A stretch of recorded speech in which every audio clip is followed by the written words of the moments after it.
Beer Money by Valerie Fioravanti. Rosanna wiped her palms against her apron, and the red-striped seersucker stayed bunched in her fist as she paced her kitchen. The hammering from the barges anchored off the river had given her a headache that pounded to the carpenter's rhythm. With the bicentennial this year, Macy's fireworks were supposed to be extra spectacular, and Rosanna's rooftop, a half-block from the river, offered the best view in the city. The barges faced the rich folks in Manhattan, but they were anchored in Brooklyn and stayed close enough during the display that ash fell around them, dusting the streets as far as Manhattan Avenue. There wasn't a family in the neighborhood that didn't deserve this yearly front row seat. Rosanna only prayed that when the fireworks came, they all had something left to celebrate. She lapped around the living room, the only thing in motion against the dead summer heat. She switched the television on and then off again. She wouldn't get caught up in soap opera problems, not when she had so many of her own.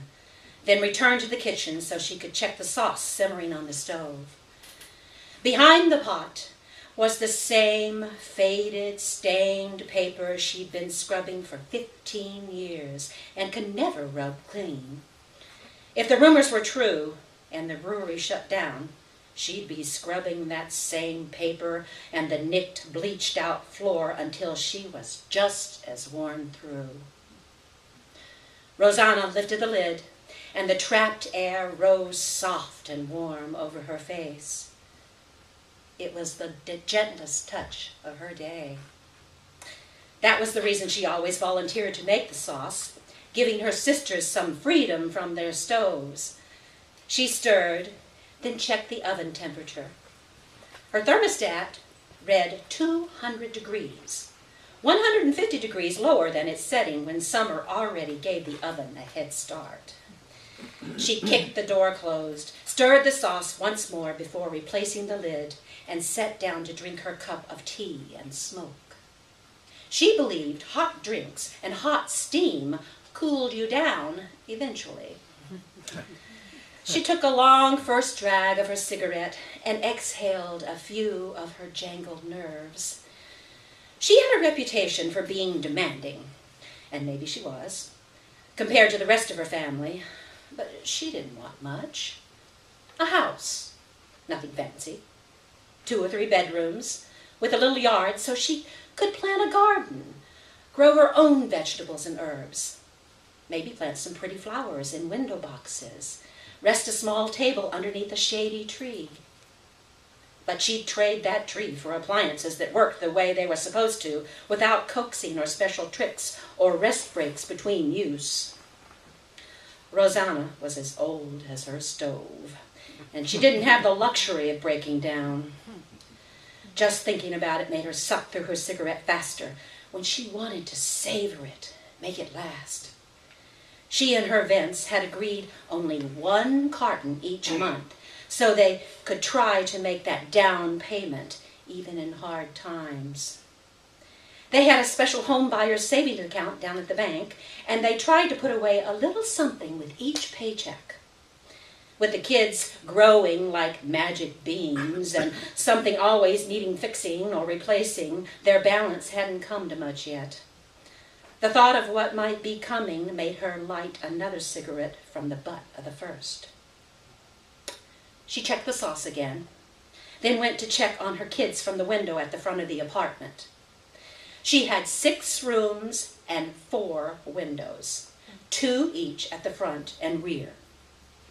Perpetual twilight, just dark enough to hide the chipped paint and cracked walls, tears in the furniture and tape on the floor.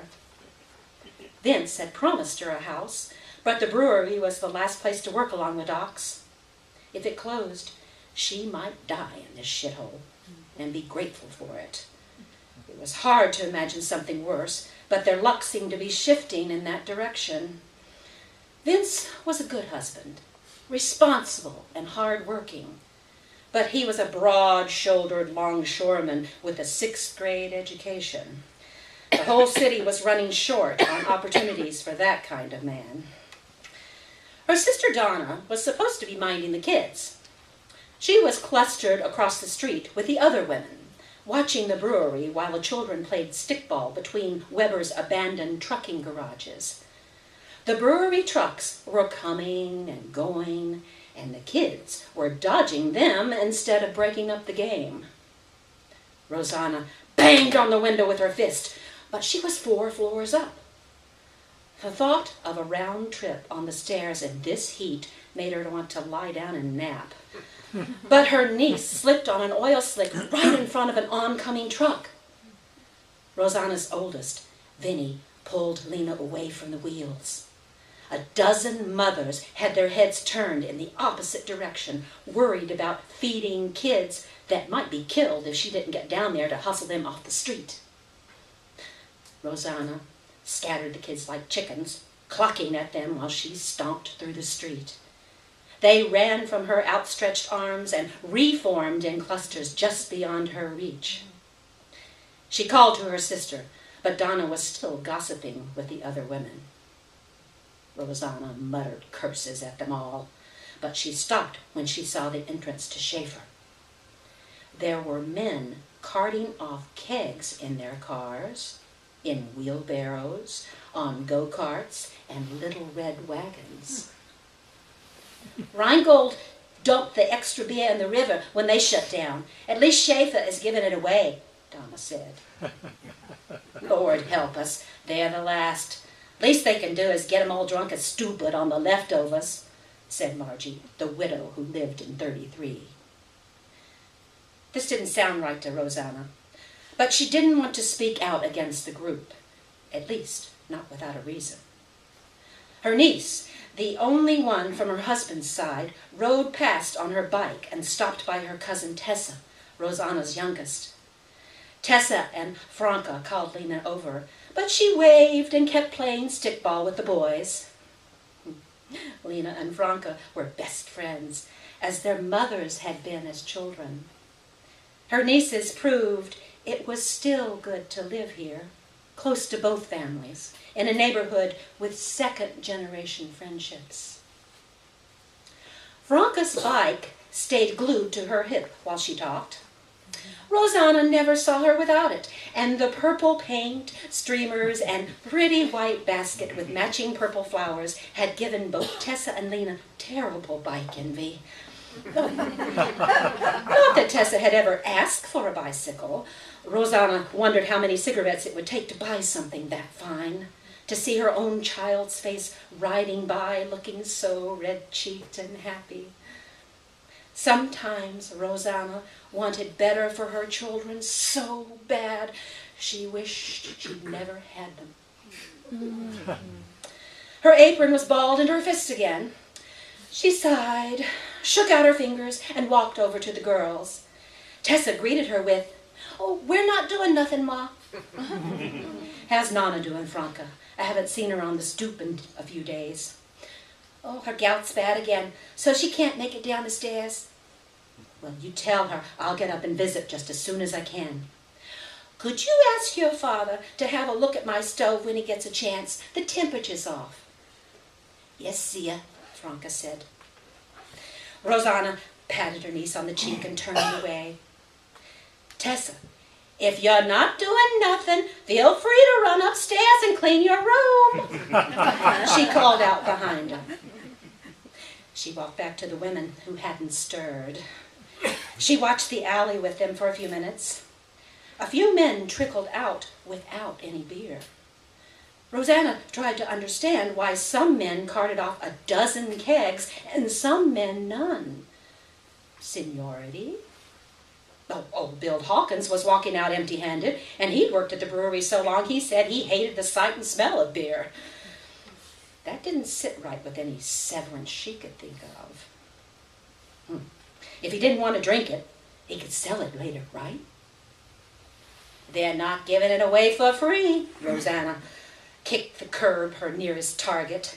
"They're letting them buy it for cheap with their salaries."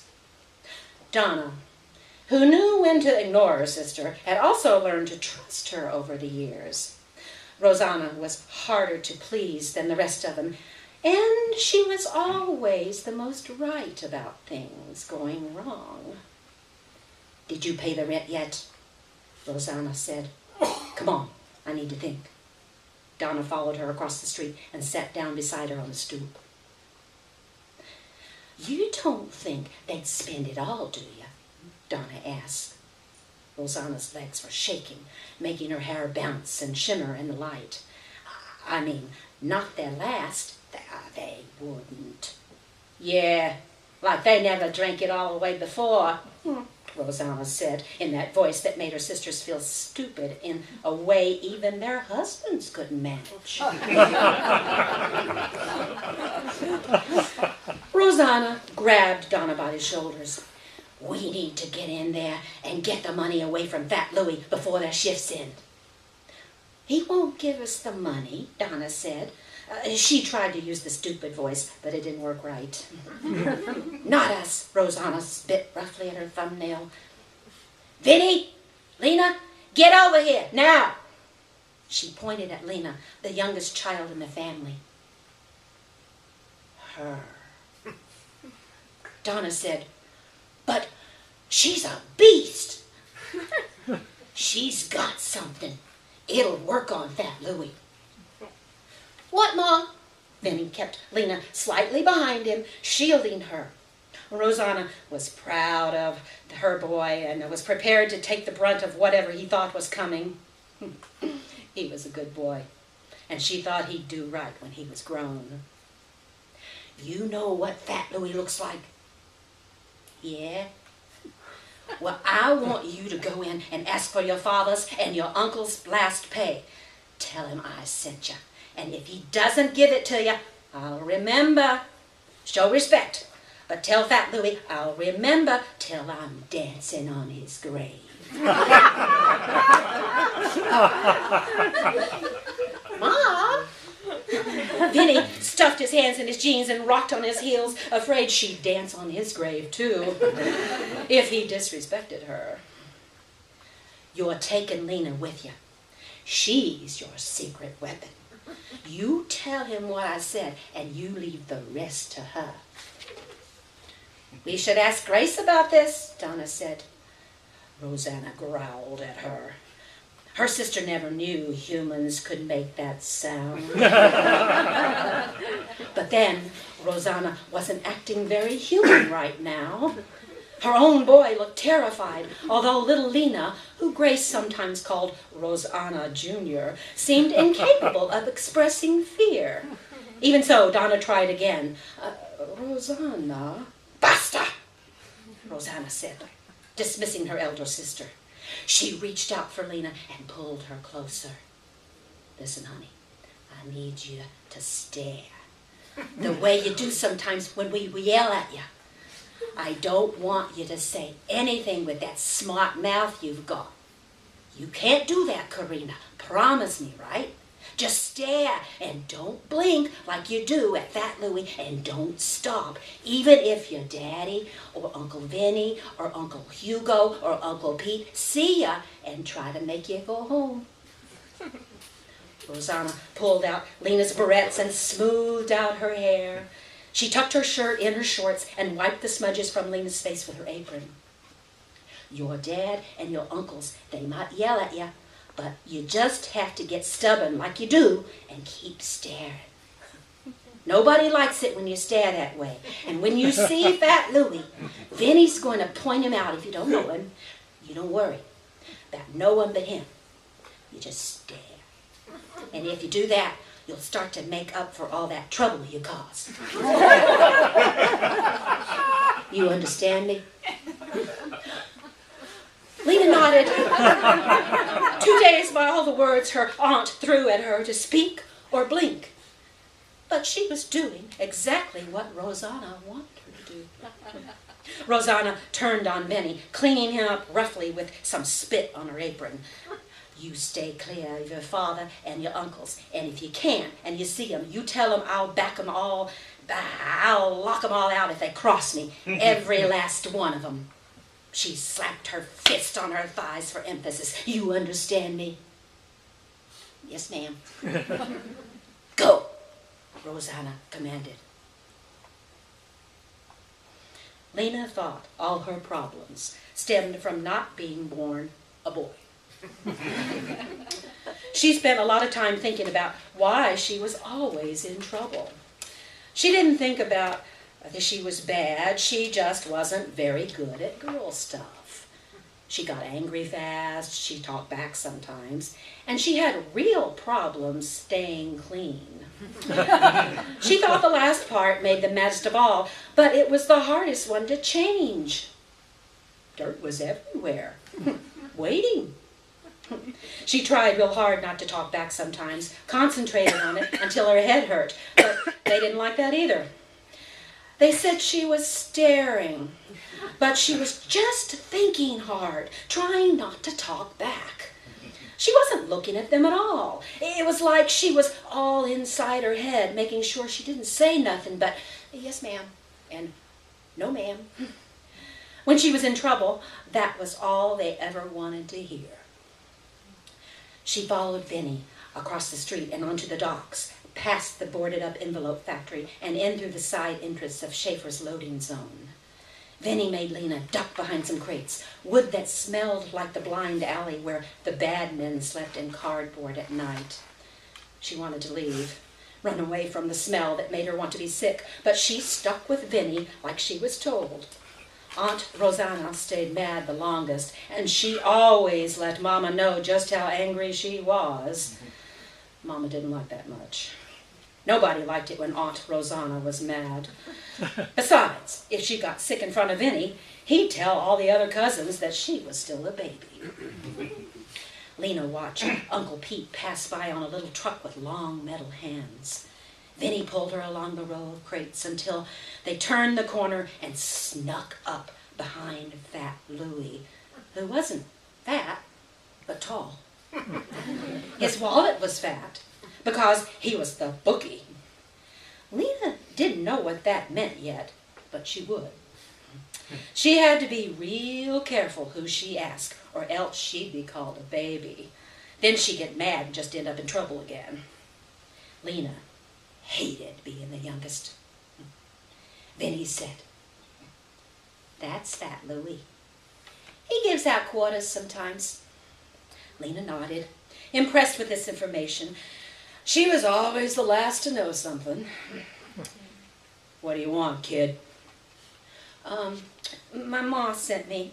She wants you to give me all the paychecks for the family." Vinny wouldn't look up at Fat Louie.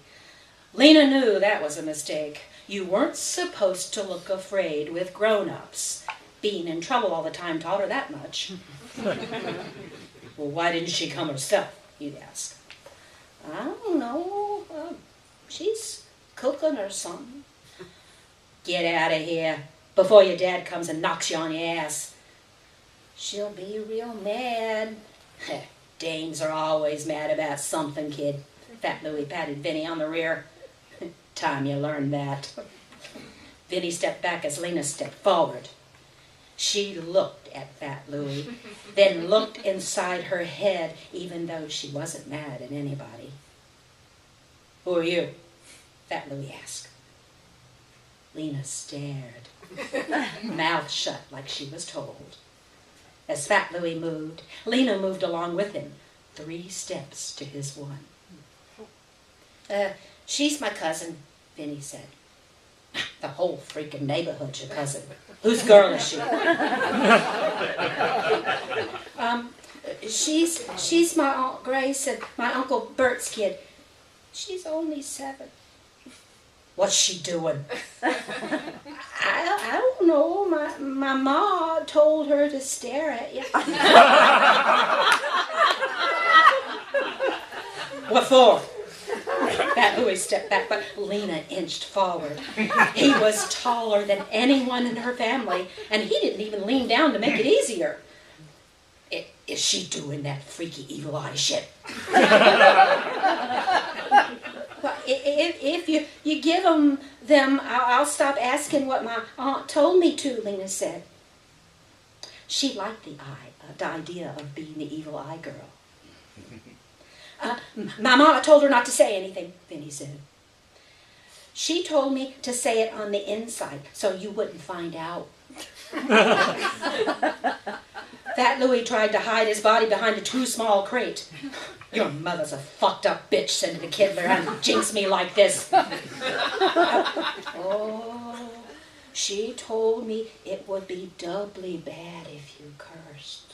Fat Louie tripped over the box edge. Lena enjoyed making up lies to tell him. This was like ghost stories under the covers till you were too scared to sleep in your own bed. You wait here, he said to Vinny. You keep that little strega with you. Fat Louie came back and tossed some envelopes at them. Vinny stuck them all deep into the front pocket of his shorts. He took her hand and walked with his other tightly clenched around the money. Lena wrenched her hand free and skipped ahead of him down West Street. He might have the money now, but she knew that she got it from Fat Louie when Vinny, an older boy, was ready to give up and go home for a quarter. She sang, I did it, over and over to the rhythm of her skipping until she saw Aunt Donna and Aunt Rosanna circling each other, pacing the length of the stoop, their hands all wild and crazy, like when Uncle Matt got sick and went away. She thought, I did it, one last time. The pleasure she felt drained from her because something important was happening, and they sent her. They didn't go themselves. They sent her. Vinny caught up and then passed her, handing the checks over to his mother. She tucked them all inside her house dress. Vinny said, You told her not to say anything, but she told Fat Louie she was going to give him the evil eye. Aunt Donna laughed. Aunt Rosanna laughed too. Brilliant. And showered her with kisses. Aunt Rosanna's cheeks were wet and sweaty. And Aunt Rosanna never cried. She was the mean aunt, the one who was never afraid. What was so scary about a tall man who got frightened by a little girl?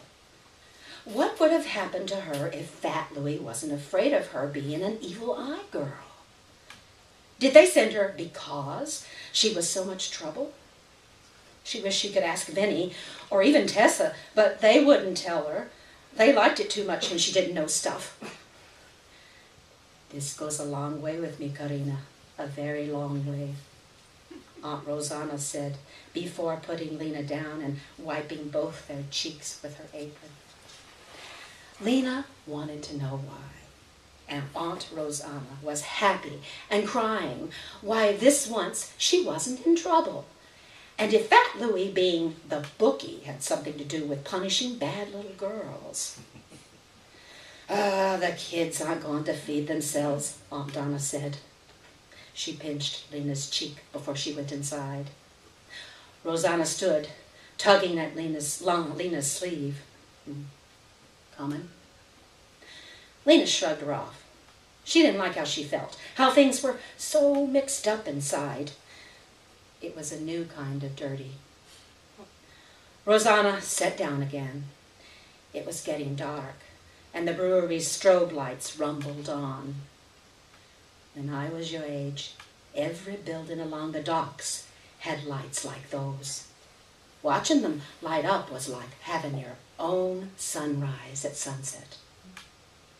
I want to see that.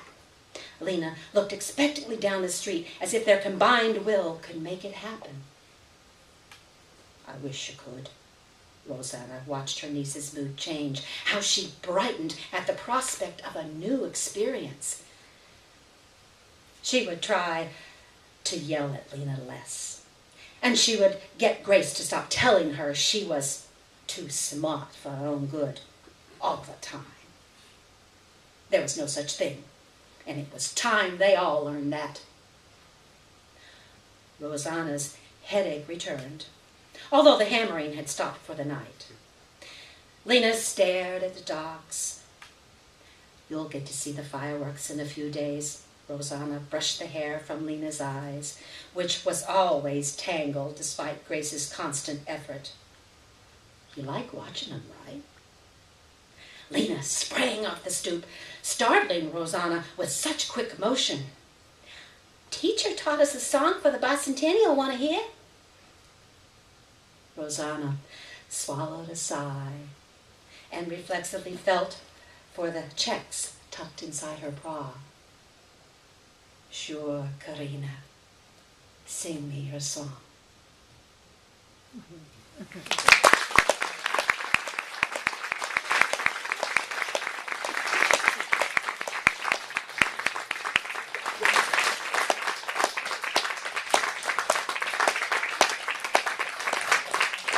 Gay, thank you so much. And thank you all for coming. This is a triumphant evening for Garbage Night at the Opera and for